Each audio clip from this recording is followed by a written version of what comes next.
level too. It takes all of us working together to make even a dent in this existential threat that pervades our communities. I remember about 4 years ago, I made the comment on a national media outlet that every state is now a border state, and some people scoffed and mocked.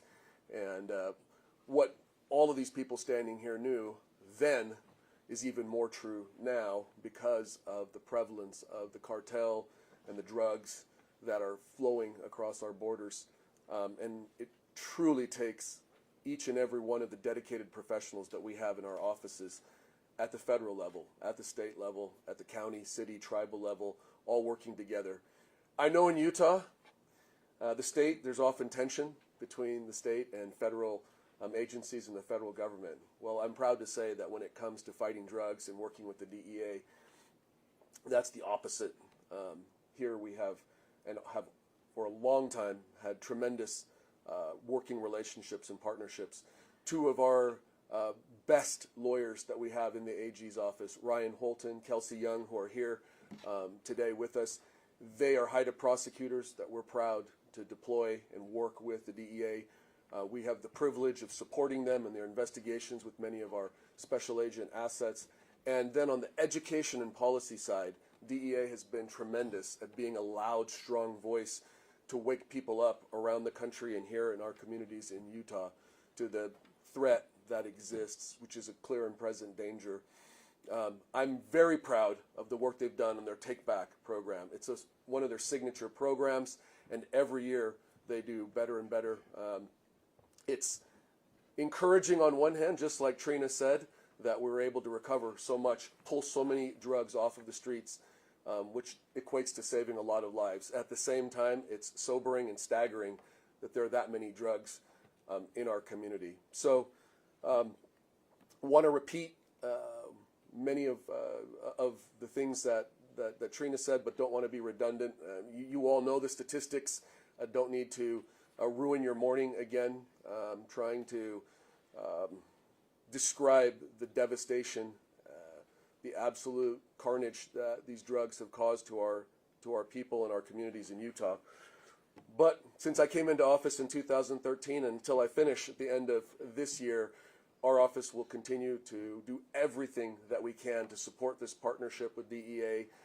They are excellent working with us on our state opioid task force, as are all of these agencies that you see here. So again, on behalf of the state of Utah, we would like to congratulate and thank our partners at the DEA and all of our other partners who are standing here with us, and send a strong message to cartels out there that we will investigate and prosecute you, and to anybody dealing drugs, to families dealing with the devastation of this epidemic. We will do everything we can to hold accountable manufacturers of those drugs, distributors, prescribers, and everyone in the ecosystem who has led to far too many deaths in Utah. So again, thank you, Sac Pullen, and thank you, ASAC Gillespie.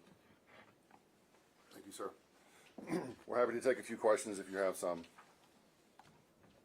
So when you talk about this being in all the neighborhoods, the fentanyl pills, do the people who buy them know they're getting fentanyl pills, or are they marketed as like an OxyContin, it's cut fentanyl?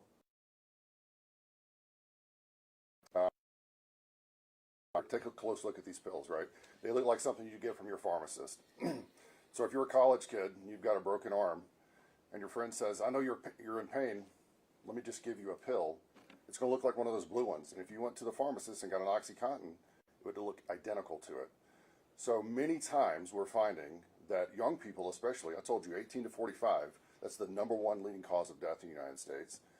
Many times they're taking these pills and they think it's a legitimate pharmaceutical pill, but they're not. On the flip side, we have users, people who may have previously been heroin addicts or addicted to some other substance. We can see users who might take 10 to 20 of these pills in a day, and they've built up such a tolerance that they don't die from it. Sometimes they do. I've seen users die from a half a pill, depending on how much fentanyl is in each pill. So we're seeing both. Some people know, a lot of people know if they're addicted, they know what they're getting. They want want these pills. That's why we're seeing so many of them. But too many people don't have the information yet. That's why you guys are important to get this information out. That if you're not getting these pills from your doctor or your pharmacist, they're most certainly going to contain fentanyl and most certainly going to be deadly. And so any explanation why kids are turning to just buying drugs off the street? Well, kids have always bought drugs off I the know, street, but- right? But let me put it to you this way. Imagine snorting cocaine up your nose. It sounds terrible, right? How about heroin? You take some powder, you put it in a spoon, you heat it up until it boils, you plunge it into a needle, and you stick that needle into your vein. That sounds terrible, right? If you have kids, you taught your kids when they were young to take a vitamin, to take a pill. I took an Advil this morning. We all take some type of pill. It's so ingrained in our society. It's so normal, which is why this threat continues to be so deadly across America, because taking a pill for all of us is the easiest thing we do most days. So when you have a college kid who sees one of those, it's not, the idea of shooting heroin in your arm is gone. It's just, oh, this must be legitimate medicine. I'll just take it.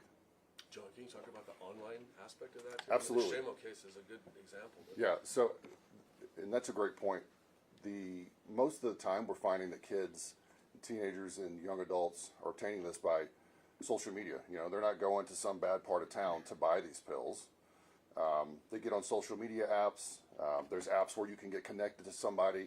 We've even seen apps where you show up at a mall, you can see who everybody else is on the app, who's in the mall, and then somebody has a menu of his drugs, right? He'll have Percocet, Xanax, Oxys on his menu.